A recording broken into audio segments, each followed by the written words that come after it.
خاموشی سے سب کچھ سہ رہی ہے۔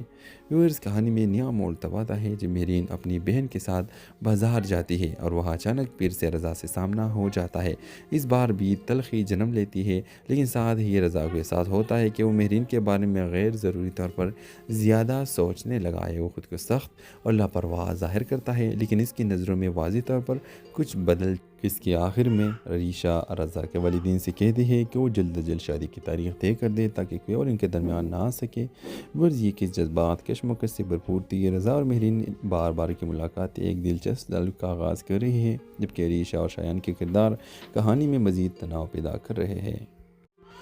ورز اس قسم میں آپ دیکھیں گے کہ جہاں مہرین اور رضا کی زندگی میں بدلاؤ واضح نظر آتا ہے، دونوں کے درمیان ناپسندیدگی کے باوجود قسمت بار بار انہیں ایک دوسرے کے سامنے لا رہی ہے۔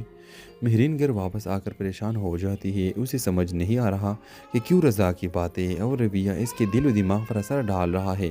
وہ خود کو سمجھانے کی کوشش کرتی ہے کہ یہ سب اتفاق تھا، لیکن اندرونی طور پر وہ خود بھی الجھن کا شکار ہے۔ دوسری طرف رضا بھی پریشان دکھائی دیتا ہے، وہ خود کو سخت اور مغرور ظاہر کرنے کی کوشش کرتا ہے، لیکن حقیقت میں وہ ہر لمحہ مہرین کے بارے میں سوچ رہا ہے۔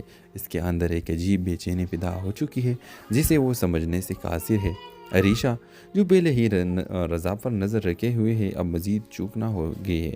اسے احساس ہو رہا ہے کہ رضا بدلنے لگا ہے۔ وہ جلد از جلد شادی کے تیاریوں کو تیز کروانے کے لیے اس کی ماں کو راضی کرنے کی کوشش کرتی ہے۔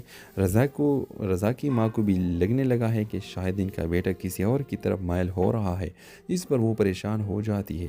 ادھر شایان بھی مہرین پر اپنی مرضی توپنے لگا ہے۔ وہ اسے یونیورسٹی چھوڑنے اور شادی کے بعد صرف گھر تک محدود رہنے کے لیے قائل کرنا چاہتا ہے، لیکن مہرین خاموشی سے سب کچھ سہ رہی ہے۔ ویورز، کہانی میں نیا موڑ تب آتا ہے جب مہرین اپنی بہن کے ساتھ بازار جاتی ہے اور وہاں اچانک پھر سے رضا سے سامنا ہو جاتا ہے۔